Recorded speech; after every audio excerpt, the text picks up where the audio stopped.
നമ്മുടെ ഇന്നത്തെ പരിപാടി. നമ്മളൊരു 10-25 താറാമുട്ട എടുത്തിട്ടുണ്ട്. അത് റോസ്റ്റ് അടിച്ചെടുക്കും. അതാണ് നമ്മൾ ഇന്നത്തെ പരിപാടി വരുന്നത്.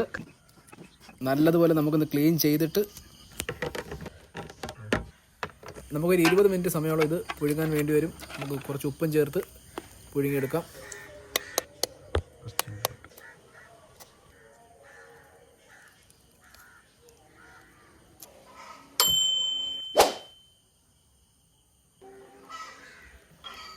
നമ്മളിപ്പോൾ ഈ മുട്ട എടുത്ത് നമ്മൾ പുഴുങ്ങി സെറ്റാക്കി വെച്ചിട്ടുണ്ട്. ഇനി നമുക്ക് അരപ്പ് പുരട്ടണം, ഒന്ന് റോസ്റ്റ് ചെയ്തെടുക്കണം. അതാണ് നമുക്ക് ബാക്കിയുള്ള പരിപാടി. മുളക് പൊടി, മഞ്ഞൾപ്പൊടി, കുരുമുളക്, ഉപ്പ്, മസാല പിടിക്കാനായിട്ട് നമുക്കൊന്ന് വരഞ്ഞു കൊടുക്കാം.